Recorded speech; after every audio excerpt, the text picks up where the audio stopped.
Hello, Athletics Weekly and followers. It's Paul Hobrough here again for Ask The Physio, and we've got a bunch of great questions for this January, and we're going to delve straight into them. Just as a preface, so you know, the thing that you do is you comment or write in to Athletics Weekly or email any of the socials, and you ask me a question, and then each month I come out and I answer it. So without further ado, let's crack on. So the first question, what should an ideal week of training look like? So including strength training and recovery day. Well, the first thing to say is I'm a physio. I'm also an ex-athlete, albeit canoeing, but I do have some knowledge on this, but I'm not a running coach. So let's sort of break that down into the necessary bits that we need to. But in terms of a training week, I think first of all, you've got to decide, well, how much time do I have to attribute to my training? So let's say an average is 3 or 4 sessions a week. So how are we going to break that down? Now, as a physio and from my athletic days, I know, and hopefully you do now, know the importance of strength training, of getting into the gym and doing strength conditioning work. Because if all we do is run, so the classic used to be going out for a run, let's say 4 or 5 miles or even 10 miles, and you might do that same distance or that same pace 3 or 4 times a week. So what your body does is over 6 weeks of starting that program is it gets a bit better. And really, we could say statistically at 6 weeks, you'd start to notice a performance improvement. Now, if you keep going with that program, you're going to start to see reducing elements in that performance, in that you're going to plateau and you're not really stressing the body to move forward. So we need the exercises to be specific. We need them really to be as close to benefiting your running as possible. But we also need them to be consistently there. And we also need them to step up. So it needs to be a graduated program.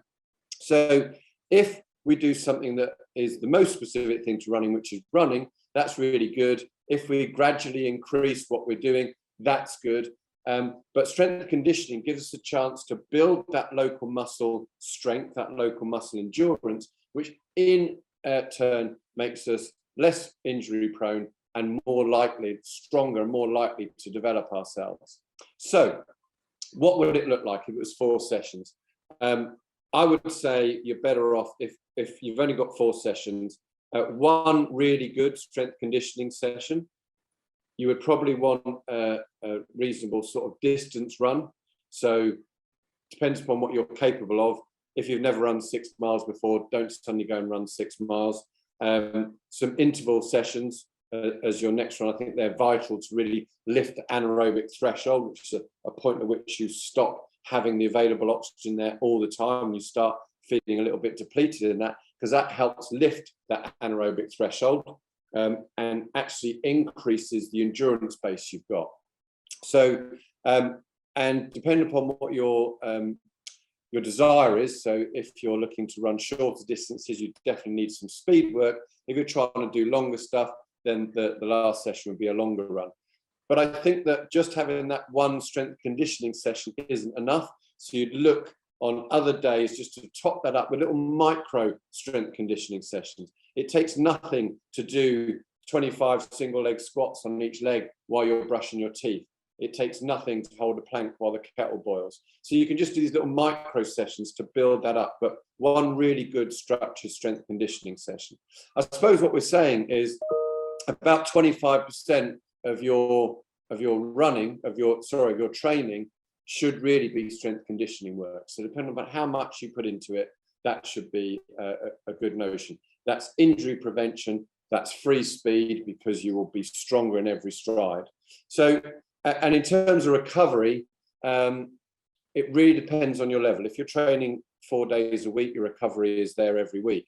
If you're building up and you're some of our more top athlete listeners, then you might be training twice, maybe 3 times a day, every day. And for some people, they can be on a program which gives them a rest day every 10 to 14 days, which in sort of elite athlete terms is quite normal. Some people like to have the same rest day each week. I know I did when I was in GB team. We always rested on a Sunday. That was just sacrosanct. That's what we did. and I think possibly we, looking back compared to what the guys do now, probably a little bit too much rest. So rest is vital, but also being a top level athlete and training hard, you will be tired all the time. It is hard. It will take its toll on your body. And there's often a fine line between supremacy and absolute injury and degradation. And people have got to find their way. A good thing to round this little question off is that scientifically, you shouldn't increase your training by more than 10% each week. It's been well studied that anything from 10% less training up to 10% more training carries the same injury risk. When you go to 15% more training, you actually get close to 3 times as much injury risk, and that tends to escalate as you go up from 15%. So 10% is the sweet spot. No different, a 10% increase to doing 10% less. So remember that. So, second question, any way to get rid of high hamstring tendonitis? Well, first of all, we don't use the word tendonitis anymore, but if that helps you understand what it is, we use tendinopathy. Itis means inflammation. And what we realize in these tendon injuries, chronic tendon injuries, is there's actually very little in the way of inflammation, if anything. So we can't call it tendonitis. That side, tendinopathy, means there's something a bit wrong. So this typically builds up because of an unaccustomed load. So what do we mean by unaccustomed load? Something you're not used to doing on a week in, week out basis. So you've either stepped your training up too much, or you've gone to do something you don't normally do. Some people get stuck in, they read something about a particular exercise and they go, great, I'm going to go and hammer that. They go and do it. The hamstring hasn't got the memo. It's not ready for that level of exercise. And so it creates this process where there's a protein change in the tendon. I don't want to get too technical, but in essence, you've ended up with a slight injury on your hamstring tendon. This relates to any tendon. So the high hamstring tendon, as you might assume, is high up. It can feel like a glute muscle injury. It's so high up, tucked underneath the bum muscle there. So to get rid of it, as many of you will know, I'm a huge advocate of shockwave therapy. That's a passive therapy. Not everybody loves passive therapies, but in terms of the scientific evidence we've got for stimulating tendon tissue to speed up its recovery and shorten your return to play time, it's got some really, really good evidence and statistics to support that. So in terms of going to see somebody, that would be one of my go-to strategies. However, putting to side, coming to see someone to do something, what we need to think about is the typical rehab protocol for any tendinopathy. So what we need to do is we need to start off with isometric exercise. What that means is you're doing a very, very high, like 70 to 80% maximal contraction, so quite hard work, but with no joint movement. So an example is going to be getting onto the hamstring curl machine at the gym. You sit in and you hold the hamstring, you hold the little bar behind your ankles and you curl your legs down. If you were to do that, you would perhaps pull the weight down with both legs with a regular amount of weight. You'd take off the uninjured side and you would hold that bar stationary for 40 seconds. So the weight's got to be right, and that's hard work, but the weight mustn't be pushing your legs back up. It mustn't be too hard, and it also mustn't be too easy. So about 70 to 80% of the maximum that you can do. And you hold that stationary for 40 seconds, you rest for 2 minutes, and you repeat that, depending upon your ability and level, 3 to 5 times. And you do that on alternate days, because it takes 36 hours for the synthesis to compensate itself, i.e. it takes 36 hours before you're ready to stimulate that tendon again. If you do it too early, then you end up potentially causing degradation to that tendon. So every other day, you do that for 2 weeks. Then for the next 6 weeks, you do heavy, slow resistance. So similar exercise, you could use the same machine. You could use a Swiss ball to curl your legs in and out. There's hundreds of different ways to strengthen your hamstrings. Nordic hamstring curls, deadlifts. There's all sorts of exercise you could do. But the fact is you're doing 15 repetitions slowly. So if we're on our hamstring curl, it's about 5 to 6 seconds coming down, no pause at one end, and then 5 to 6 seconds eccentrically returning until you start again. So we've got the concentric movement pulling down, the eccentric movement controlling it back up again. 5 to 6 seconds in each direction. So really slow, no rest breaks until you've done the 15. You have 2 minutes rest and you repeat that, let's say, 4 times, maybe 5 times if you're at a higher level. And you do that again on alternate days for the next 6 weeks. And lastly, you could go to just the eccentric phase, which is where you pull down with both feet, take the uninjured leg off, and you just slowly return that back to the start. Pull down with both, take the good leg off, slowly return back to the start. And that's called eccentric loading. And you can do that on alternate days for another 6 to 8 weeks. So the key thing to remember, the tendon is like your most boring friend. And I've said this so many times before, if it's boring, then good, you're starting to learn. So it hates change. Like your most boring friend, it hates change. What that means is that it doesn't like it if you take 2 weeks rest in Magaluf or wherever you choose to go on holiday. I don't know why I chose that place. And it also doesn't like you stepping your training up more than 10%. So it doesn't like change. So to keep your tendons healthy, once fixed, having followed this protocol, maybe used a bit of Shockwave, then just make sure that you're only going up in 10% a week. That includes all of your training, and that you're not suddenly taking a 2-week holiday. So my final question, how often should you stretch and foam roll, and does it help recovery? Well, okay, as the author of the Runner's Expert Guide to Stretching, then I'm a huge advocate of stretching. And I'll tell you what, there is equivocal science. The science can't decide whether stretching's good. Do it before, do it afterwards. You've heard all this before. It gets a bit like, is a glass of red wine healthy for you?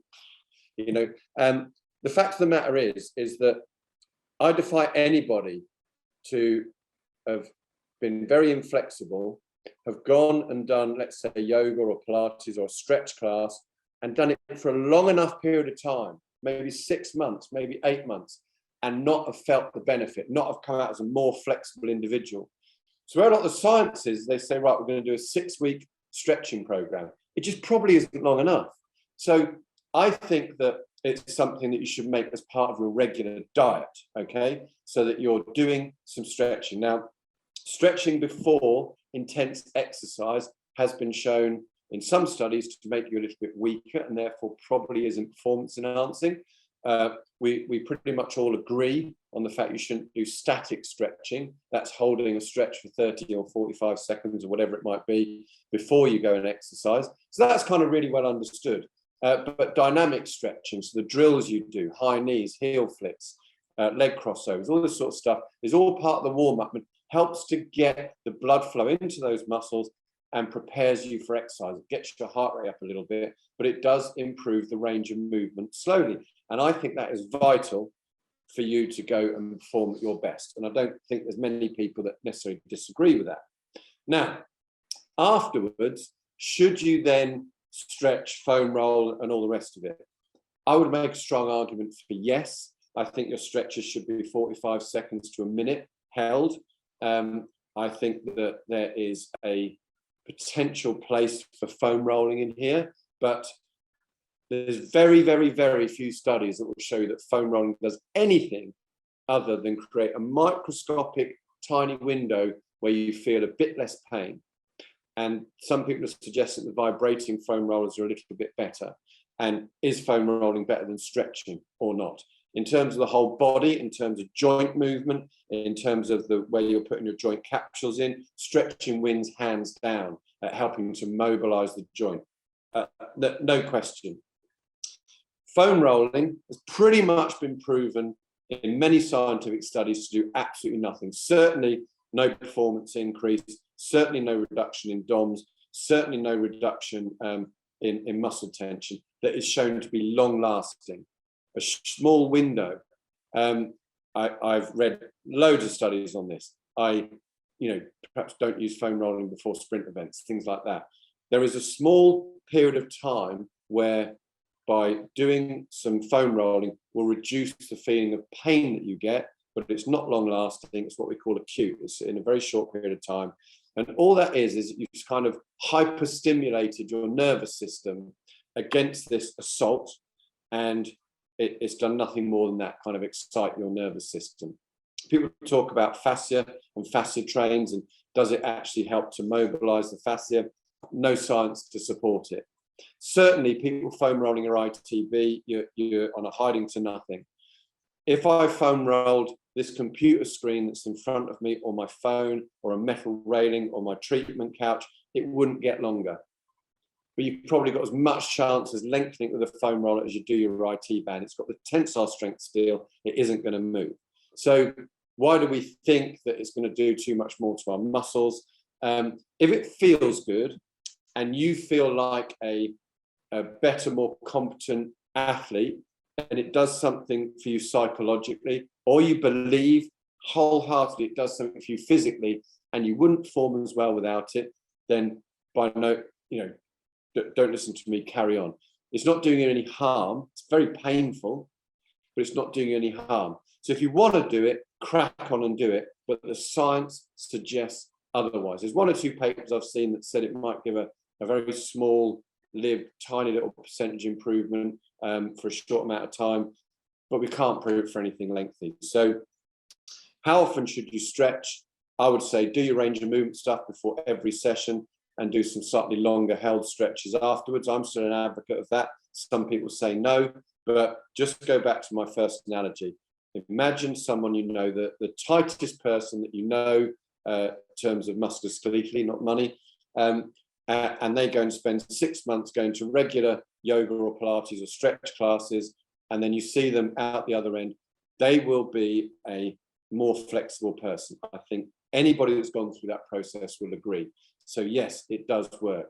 But stretching right before competition, when you need that springiness in those tendons, that tension in the muscle to drive you forwards to a high level of maximal performance, or heavy lifting in the gym, I don't think that static stretching has really any place before that. So I hope that helps and is something of interest to you. So that's my 3 questions for this month. Please write in again. We've got lots of questions. We can only really do 3 in this time slot. We do pick them necessarily at random to see who gets through, but please keep pushing them through, and we'll try and answer your questions as the months go through. So thanks very much for engaging with this.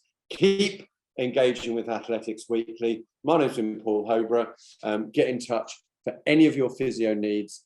Thank you very much.